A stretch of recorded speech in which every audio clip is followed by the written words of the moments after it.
আসসালামু আলাইকুম।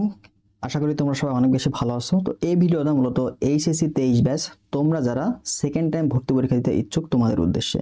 তো প্রত্যেক বছর সেকেন্ড টাইমার যারা দেয় তাদের পছন্দের শীর্ষে যে ভার্সিটিটা থাকে সেটা হচ্ছে রাজশাহী বিশ্ববিদ্যালয়। তো তোমরা জানো রাজশাহী বিশ্ববিদ্যালয়ে কিন্তু সেকেন্ড টাইম ভর্তি পরীক্ষা দেওয়া যায়। তো তোমার যদি স্বপ্ন থেকে থাকে রাজশাহী বিশ্ববিদ্যালয়ে পড়া বা রাজশাহী বিশ্ববিদ্যালয়ের ক্যাম্পাসটা তোমার জন্য অনেক ভালো লেগে থাকে, যদি এই ক্যাম্পাসটাকে নিজের ক্যাম্পাস বানাতে চাও কিন্তু প্রথমবার ব্যর্থ হওয়ার ফলেও দ্বিতীয়বার যে সুযোগটা পাচ্ছ সেটা কাজে লাগাতে চাও, তাদের জন্য মূলত এই ভিডিওটি। তো তোমার যে এখনো একটা সুযোগ পাচ্ছ, এই সুযোগটা তুমি যদি সুন্দর মতো কাজে লাগাতে পারো, এমনও হতে পারে তুমি কিন্তু আগামী বছর নিজেকে রাবিয়ান হিসেবে পরিচয় দিতে পারো। তো আমি তোমাদের সাথে আছি মোহাম্মদ শাকিউর রহমান, পড়াশোনা করছি রাজশাহী বিশ্ববিদ্যালয় ফলিত বিভাগে, সেশন 20-21।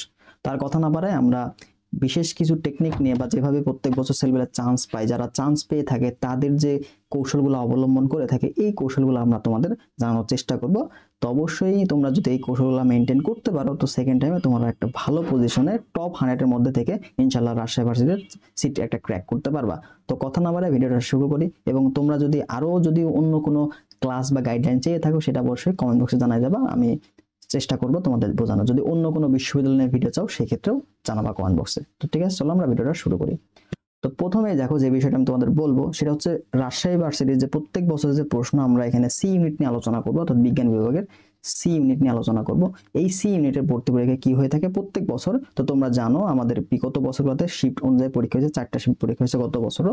কিন্তু এই বছর যেহেতু অঞ্চল ভাগ করে দেওয়া হয়েছে, 4টা অঞ্চলে বিভক্ত হয়ে গেছে, ভার্সিটি পরীক্ষার রাবিতে এসে তোমাদের দিতে হবে না, তোমরা নিজ নিজ আশপাশের এলাকাতে দিতে পারবা, অঞ্চলগুলোতে, বিভাগীয় অঞ্চলগুলোতে।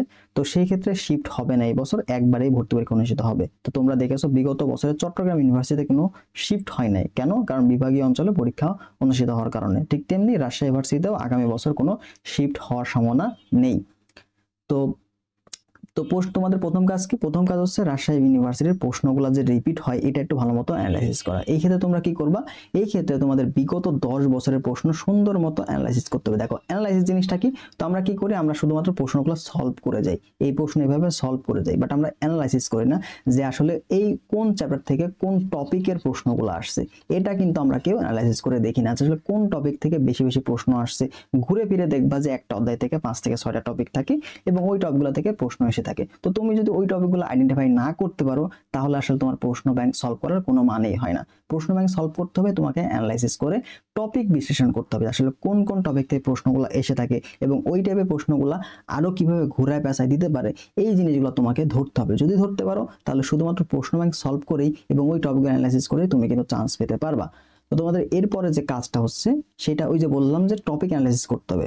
বিগত 10 বছরের প্রশ্ন সুন্দর মতো অ্যানালাইসিস করে যে প্রাপ্ত যে গুরুত্বপূর্ণ টপিকগুলো পাচ্ছ, ওই টপিকগুলোর তোমাদের প্রথম কাজ হবে হচ্ছে বেসিক থেকে অ্যাডভান্স। শুধুমাত্র তুমি বেসিক কনসেপ্ট দিলা তা কিন্তু না, একটা সহজ সূত্র দেখে প্রশ্ন করে এগুলো তুমি দেখলে এটা না। তো তুমি যদি রাজশাহী ভার্সিটির প্রশ্নগুলো দেখে থাকো, প্রশ্নটা কিন্তু অনেকটা পেঁচানো থাকে। তো এই রাবির প্রশ্ন কিন্তু অন্যান্য ভার্সিটির প্রশ্ন প্যাটার্ন থেকে ভিন্ন। তোমরা যদি একটু দেখো, তোমার কাছে প্রশ্ন সহজ মনে হলেও আসলে প্রশ্ন কিন্তু অতটা সহজ হয় না এবং এখানে যথেষ্ট প্রশ্ন পেঁচানো থাকে। তো এই ক্ষেত্রে তোমার যদি ওই কনসেপ্টের বেসিক থেকে অ্যাডভান্স কনসেপ্টটা যদি ক্লিয়ার না থাকে ওই টপিকের, তাহলে তুমি কিন্তু অনেক সময় অ্যান্সার করে আসতে পারবা না।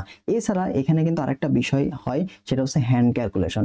এই হ্যান্ড ক্যালকুলেশনে যে যত ভালো সেই ক্ষেত্রে কিন্তু ম্যাথমেটিক্যাল টার্মগুলো সহজেই ক্লিয়ার করতে পারে এবং রাবিতে ম্যাথমেটিক্যাল টার্মগুলো কিন্তু একটু ট্রিকি হয়ে থাকে। তো এই বিষয়গুলো মাথায় রাখবা। তো তোমরা একবার যদি পরীক্ষা দিয়ে থাকো সেই ক্ষেত্রে অবশ্যই জানতে পারবা যে প্রশ্ন আসলে এতটা সহজ হয় না এবং বিগত বছর প্রশ্ন কিন্তু তার আগের বছরের থেকে কিছুটা ভিন্ন রকম হয়েছে, প্যাটার্ন কিছুটা চেঞ্জ হয়েছে এবং আগামী বছরেও এটা হতে পারে, এটা ধারণা করাই যায়। যেহেতু নতুন আগে পরীক্ষা হচ্ছে তো প্যাটার্ন কিছুটা হলেও চেঞ্জ হবে, বাট এই যে টপিকগুলো তুমি বিশ্লেষণ করবা এগুলা কিন্তু প্রায় সেমই থাকবে। এই টপিকগুলো সুন্দর মতো যদি ক্লিয়ার করতে পারো তাহলে কিন্তু সেকেন্ড টাইমে রাবিতে চান্স পাওয়া খুবই আরামসে সম্ভব।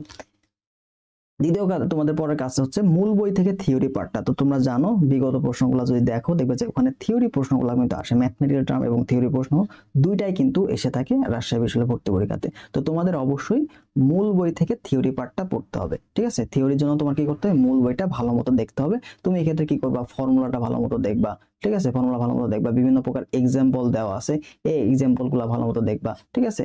এছাড়া ফিজিক্সের ক্ষেত্রে তুমি কি মাত্রাগুলা ভালো মতো দেখবা, মাত্রা থেকে কিন্তু প্রত্যেকবারই প্রশ্ন আসে। তো এই জিনিসগুলো কিন্তু মূল বই থেকে ভালো মতো দেখে নিবা। ম্যাথ প্লাস বায়ো যদি তুমি তাকাতে পারো, সেই ক্ষেত্রে তোমার যদি পজিশন অনেক পিছেও থাকে তাও কিন্তু তুমি সাবজেক্ট পাওয়ার সম্ভাবনা বেশি থাকে। এবং এই যে ম্যাথ প্লাস বায়ো দেখালে কিন্তু কাটমার্ক কমে আসে, কাটমার্ক কম, অর্থাৎ কম মার্কেও তোমার কিন্তু চান্স হয়ে যায়। যেহেতু এই বছরের এখনো শেষ মেরিট দেয় নাই, তো আমরা এখনো আসলে কাটমার্কটা তোমাদের জানাতে পারছি না যে লাস্ট কততে যাচ্ছে। তো এখনো তোমার কয়েকটা মেরিট দেওয়া বাকি আছে। তো তোমরা জানো দেশে তো বিভিন্ন ঝামেলা হইলো, তার মাঝখানে শিক্ষকদের পেনশন স্কিমের আন্দোলন, তো ওইটার জন্য কিন্তু আমাদের যে এই কার্যক্রমটা বন্ধ ছিল। তো আবার সুন্দর মতো রিপিট হওয়ার জন্য তোমাদের এই যে পরবর্তী যে মেরিট লিস্ট গুলো সেটা কিন্তু দিবে, এখনো 1 থেকে 2টা মেরিট লিস্ট রাবিতে আসবে। তো তখন আসলে ক্লিয়ারলি বলা যাবে যে কাটমার্কটা কত ছিল। তো তোমাদের এই যদি যারা সেকেন্ড টাইম প্রিপারেশন নিতে চাও, তো তোমাকে অবশ্যই একটা স্ট্যান্ডার্ড প্রশ্নে এক্সাম দিতে হবে। তো তোমাদের বলতেছি প্রত্যেক বছরের প্রশ্ন প্যাটার্ন চেঞ্জ হচ্ছে, তাই না? তো তুমি একদম বেসিক কনসেপ্ট দিয়ে আসলে কিছু করতে পারবে না, তোমাকে অবশ্যই অ্যাডভান্স চিন্তা ভাবনা করতে হবে।